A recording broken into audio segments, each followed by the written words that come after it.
A presidente do Conselho Nacional de Justiça e do Supremo Tribunal Federal, Carmen Lúcia, determinou que os tribunais do país devem informar os salários pagos aos juízes. Isso deve ser feito de uma forma detalhada, com a discriminação de valores extras, como auxílio e verbas especiais. A ministra quer evitar os supersalários. Sobre este assunto, a gente conversa com o presidente da Júris, Gilberto Schaefer, que está conosco, e também o doutor em Direito, Ricardo Giuliani. Boa noite, sejam bem-vindos. Boa noite. Bom, vamos começar esse debate delicado. A decisão da ministra Carmen Lúcia foi motivada depois que veio à tona, a informação de que um juiz do Mato Grosso recebeu R$503 mil em um mês. É necessário haver esse controle? Vou começar com o presidente, doutor Gilberto. Esse controle ele já existe pelos portais de transparência de todos os poderes, do Poder Judiciário. Aqui no Estado, quando você vai no portal da transparência, você faz a pesquisa e, inclusive, uma pesquisa nominal. Você pode colocar o nome do juiz, do magistrado, do desembargador, do servidor público e você tem a informação dos rendimentos, evidentemente sem verbas pessoais ou descontos pessoais, na verdade sem descontos pessoais, pensão alimentícia, empréstimos, consignações. Então já há sim um exercício de transparência. O que se pressupõe que a ministra vai fazer é uma centralização disso no Conselho Nacional de Justiça. Então, que é uma questão diferente, que é o controle a ser feito no Conselho Nacional de Justiça, que é quem controla administrativamente o Poder Judiciário brasileiro. Bom, se já há, de certa forma, esse controle, o que está faltando, Giuliani, na tua experiência e na tua visão? E vamos ao 503 mil, se isso, de alguma forma, é necessário haver esse controle, as coisas não estão transparentes na tua concepção? Na minha concepção, o que falta é a lei valer para todos. É isso que falta. E existe, por exemplo, se nós formos na Constituição para definir a remuneração de um juiz, tipo um ministro de um tribunal superior, ele opera à razão de 90% do vencimento do ministro do Supremo Tribunal Federal. Então, as coisas são muito claras, as regras são muito bem postas. Mas veja, semana retrasada, quando se discutia no plenário do Supremo Tribunal Federal o envio de um projeto de lei reajustando os vencimentos da magistratura, no caso do próprio Supremo, em 16%, sim, o ministro Gilmar Mendes referiu que a média remuneratória dos desembargadores do Estado de São Paulo é de R$70 mil. Média. Isso foi dito no plenário do Supremo Tribunal Federal. Então, alguma coisa não está correta. Junto com esses 503 mil, ele já havia recebido, segundo informações de imprensa, em torno de R$700 mil de verbas de natureza indenizatória. E ontem, a Folha de São Paulo divulgou que aquele procurador da República, lá um dos da Força Tarefa da Lava Jato, também teria recebido somente em verbas indenizatórias algo em torno de R$178 mil. O que eu penso é que esta discussão ela deve ser feita de uma forma republicana. E ela não pode nascer por conta de uma denúncia de jornal. E o Conselho Nacional de Justiça não pode adotar medidas que são medidas corretas no seu fundamento, porque houve o vazamento de uma informação que eles já tinham à disposição por esses mecanismos de controle e transparência que, de fato, existem. Eles estão à disposição.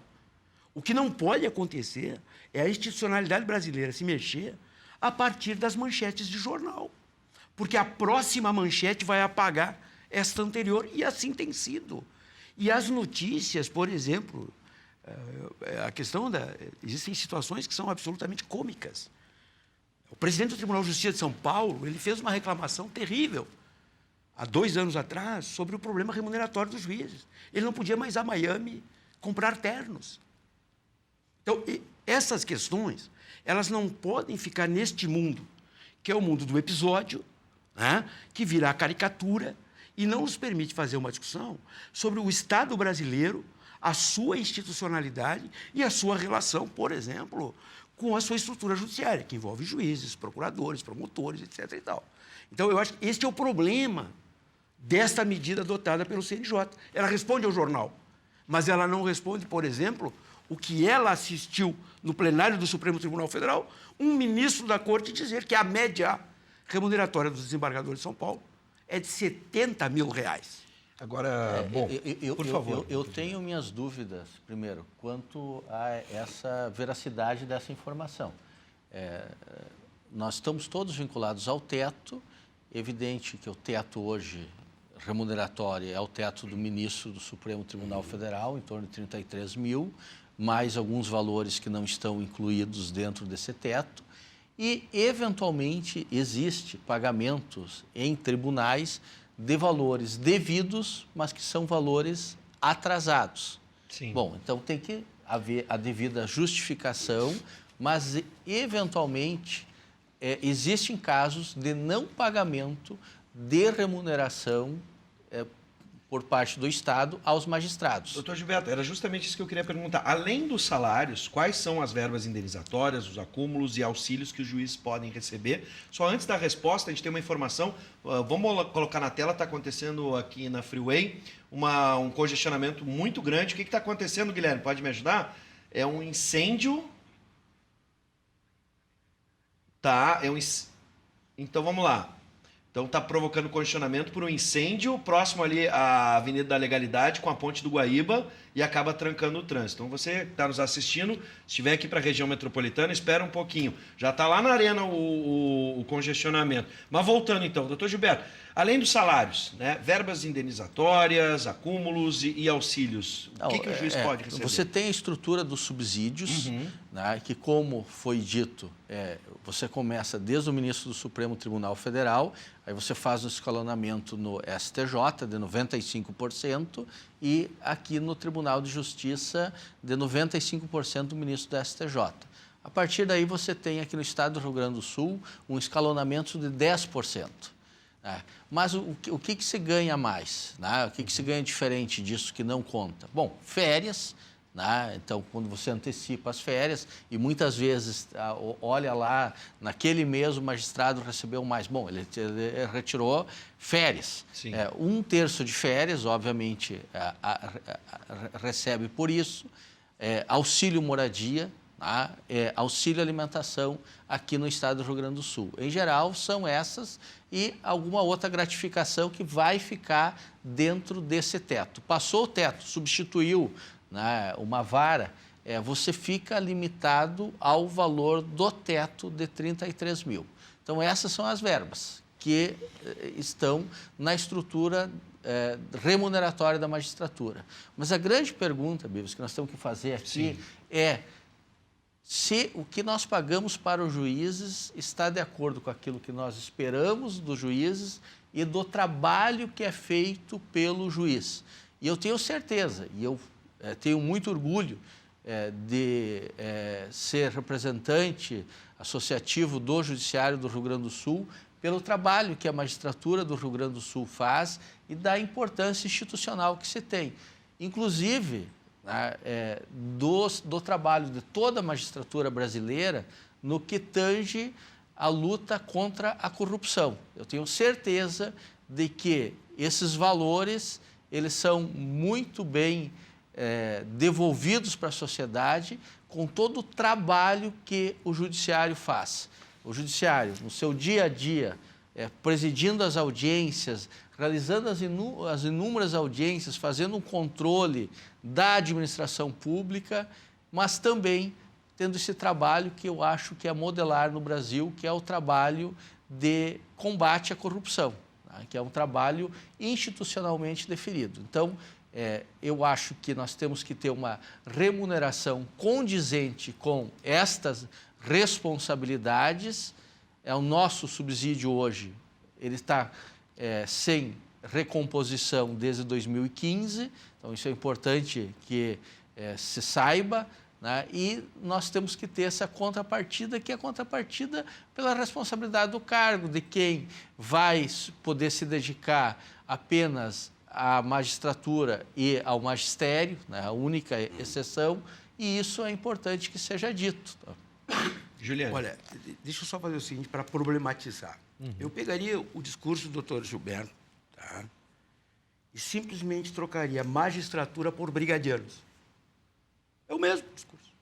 O que a sociedade quer pagar para os seus brigadianos? Pegaria o mesmo discurso e diria o seguinte: trocaria por professores. Ninguém, quando discute magistratura, desmerece o trabalho do magistrado, especialmente os magistrados do Rio Grande do Sul, que, de fato, eles têm um processo de atuação diferenciado. Mas também existem magistrados, por exemplo, eu vou dar um caso que é meu, para ninguém dizer, se quiser ir lá no escritório eu mostro, que a causa é 368 milhões de reais. A condenação em honorários para o advogado foi 2 mil reais. Estou recorrendo. Então, essa deferência que os juízes pedem para si, eles não entregam para os advogados. Quando as verbas indenizatórias são recebidas, elas são devidas, portanto, devem ser pagas. Um mínimo de sensibilidade política deve existir, como, há 3 meses atrás, o Sartori, pela 1ª vez, parcelava vencimentos de professores e brigadianos, e os juízes, legalmente, nenhuma linha fora da lei, recebiam, em valores atrasados, por conta de URV, se não me falha a memória, 53 mil reais cada um. Então, veja, o que nós temos que discutir não é se nós merecemos, não desmerecemos, ou se isto é adequado ou inadequado, não. Nós vivemos um Estado desequilibrado, absolutamente desequilibrado. É verdadeiro que os juízes tiveram a sua última recomposição remuneratória em 2015, e a dos brigadianos não foi pelo Tarso Genro, em suaves e gloriosas parcelas? Não há, do meu ponto de vista, possibilidade de construirmos para a sociedade um juízo sobre o Estado que quer para si, que envolve juízes, que envolve professores, que envolve médicos, que envolve brigadianos, se nós continuarmos apartados como determinadas categorias que são intocáveis. Por quem? Pelo Poder Legislativo. Eu não tenho notícia do Poder Legislativo ter rejeitado uma única reivindicação da magistratura. Por quê? Porque tem argumentos, tem densidade política, tem capacidade de construção político-estratégica, coisa que os servidores do Rio Grande do Sul não têm. Então, isso é uma habilidade deles, isso é uma qualidade. O que eu não posso admitir é que a sociedade não faça uma discussão do Estado inteiro. Que Estado ela quer para si? Que remuneração ela quer para os... E só para encerrar, por que não se bota esgoto no presídio aqui em Canoas?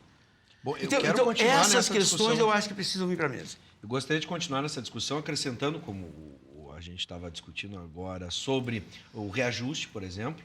A ministra Carmen Lúcia também barrou, né, um aumento de 16%, que o Juliano já citou. Foi o plenário. O que deveria ter um efeito cascata. Né? É importante que o Poder Judiciário também faça uma contenção de despesa em cima dessa proposição de reflexão sobre a sociedade. O momento que a gente vive, crise no país, falta de recursos. É importante o Judiciário também dar a sua contribuição? O Judiciário, e aqui no estado do Rio Grande do Sul, posso dizer isso sem sombra de dúvida, está dando uma contribuição enorme. O Poder Judiciário abriu mão de 400 milhões por ano aqui no estado do Rio Grande do Sul, isso vai dar 1 bilhão e 200 mil de valores para o Poder Executivo. Então, não foi um valor pequeno, foi um valor grande. Segundo, o Poder Judiciário aqui no Rio Grande do Sul, e eu estou falando do Rio Grande do Sul só porque é o local que eu conheço melhor, ele tem sido exemplo de uma gestão continuada, de uma boa gestão. Eu acho que ele dá um exemplo de continuidade administrativa que poucos órgãos políticos dentro do Estado têm. Então, realmente, nós estamos dando uma grande contribuição, gerenciando o nosso orçamento, diminuindo percentualmente as verbas que são destinadas do orçamento do Judiciário em relação ao orçamento geral. Agora, nós precisamos saber que há uma grande demanda pela prestação de justiça. E essa demanda por prestação de justiça não para de crescer no no Brasil e no estado do Rio Grande do Sul. Então, nós precisamos ter estabelecido mecanismos adequados de acesso à justiça, à cidadania, e isso custa, evidentemente, dinheiro do orçamento do Estado.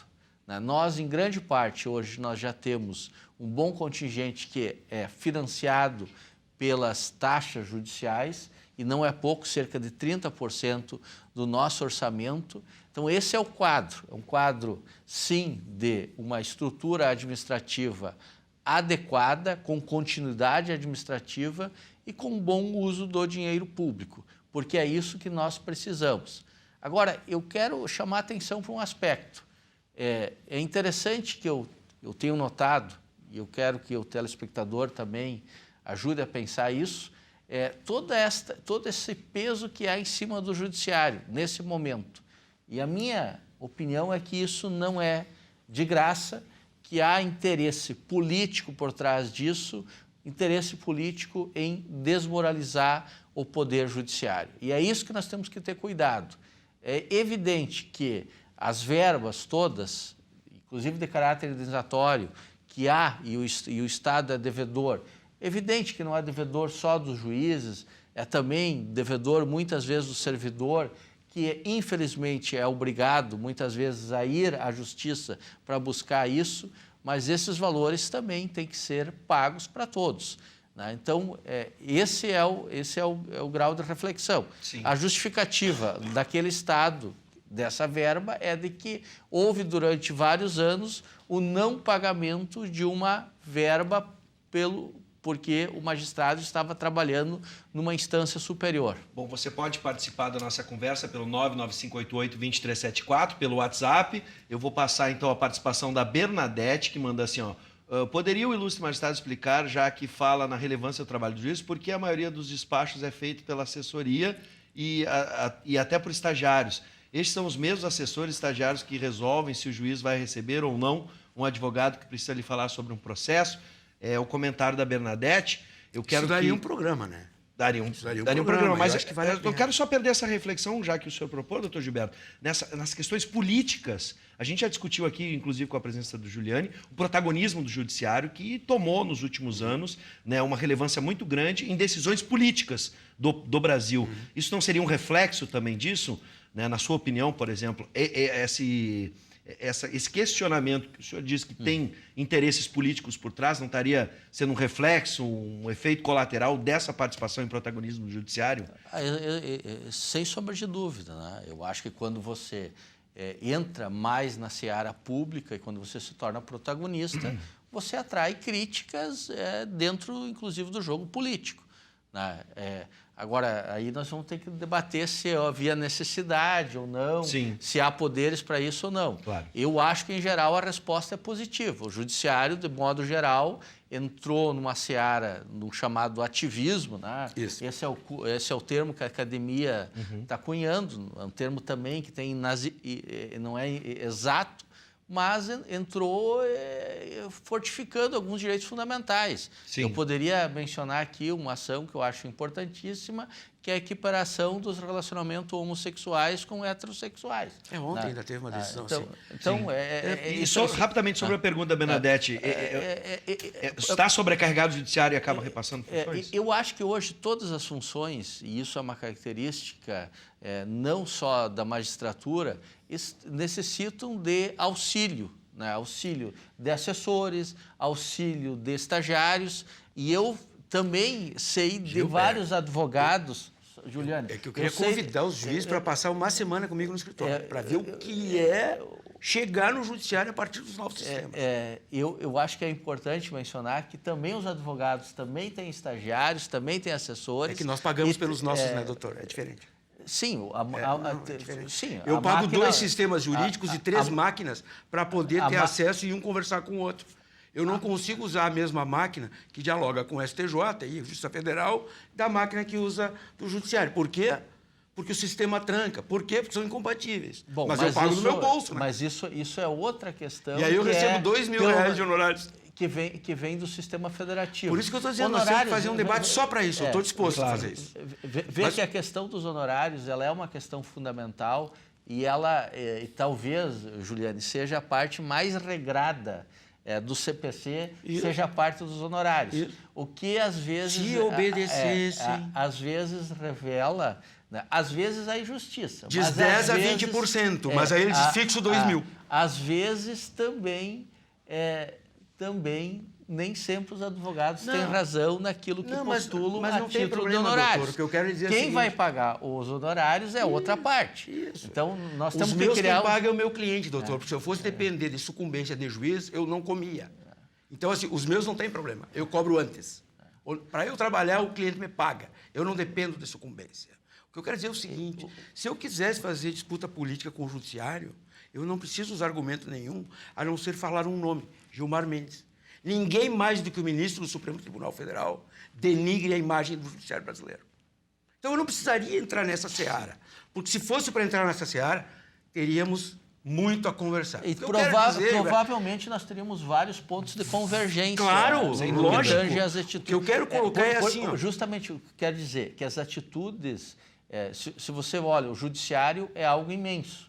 Ele é algo enorme, porque ele tem toda uma estrutura de resolução de conflitos e tem vários ramos. Então, evidentemente que em todos eles que quando eu falo no ápice do judiciário que tem que mudar. Mas veja, Gil, quando eu falo no ápice do judiciário, eu não falo de todos os juízes. Eu falo daqueles 11. Eu falo, entendeu? Eu falo daqueles 11 que têm a capacidade de, com uma decisão na calada da noite, suspender uma decisão legislativa tomada por 600 parlamentares. É desse que eu estou falando. Eu não estou falando do juiz lá de Quaraí. Então, o que eu quero dizer é o seguinte, o importante dessa discussão e o importante que a ministra Carmen Lúcia traz sobre a questão da remuneração do judiciário é muito simples.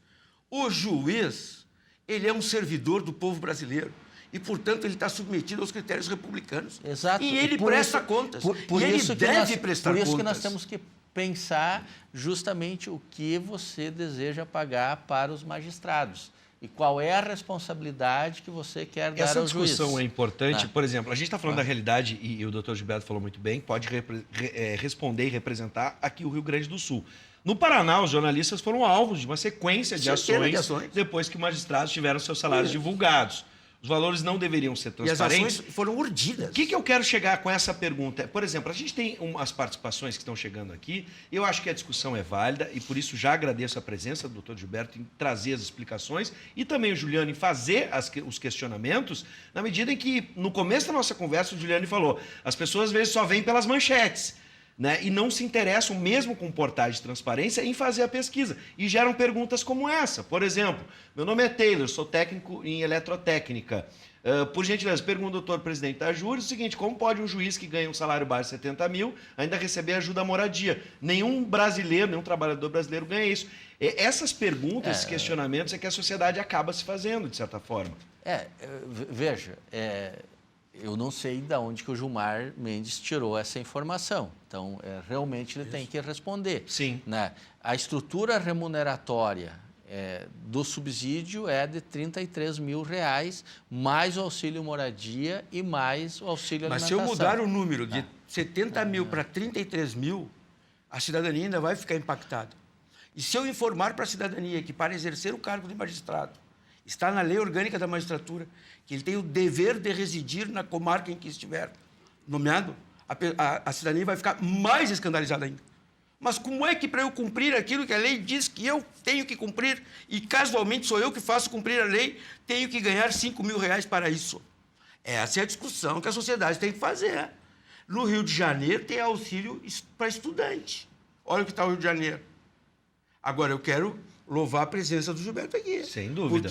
Porque isso só engrandece o espaço público. Sem dúvida. Não é problema nós falarmos sobre magistratura. Não deveria ser problema. Por isso, parabenizei a vida. Agora, o que tem de juiz por aí, que só não diz com quem tu pensa que tu está falando, porque tem um pouquinho de pudor que ainda restou, é brincadeira. Agora, o que tem de juiz por aí, querendo construir um Estado democrático, onde as garantias civis sejam colocadas num primeiro momento, onde a ordem jurídica, a lei e a Constituição, daí a origem do tal de ativismo, possa se realizar, está cheio de juízes por aí assim. A maioria é assim. Então, o que eu quero te dizer? Esses debates, eles devem ser feitos de peito aberto. Sem dúvida. Entendes? Com certeza. E aqueles que criticam o judiciário só o fazem por uma única razão, porque respeitam o judiciário. Porque se não respeitasse, a gente virava as costas e ia embora. Bom, olha, a gente teve muitas participações pelo WhatsApp. Infelizmente, a gente não vai conseguir responder todas. Agradeço a participação de você, amigo e amiga telespectador. E vou louvar mais uma vez os dois por virem de peito aberto, promover esse debate, propor esse debate que deve, sim, ser realizado por todo brasileiro, não só quando pipoca uma manchete no jornal e a gente acaba lendo de forma superficial, às vezes nem checando quem disse, como disse, quando disse, aonde disse. Então, doutor Gilberto, muito obrigado. Transmito o nosso abraço a Júris por nos atender aqui e responder à população. O debate começa aqui, eu espero que ele continue em casa. Juliane, também muito obrigado por debater com a gente aqui. E a gente, na verdade, quer um país melhor, com certeza. Todos nós, mais justo. Agora, você de casa também tem que fazer a sua parte, né? Tem que buscar informação e estabelecer o debate. Falar, política é chato, falar sobre o judiciário é chato. Não tem saída.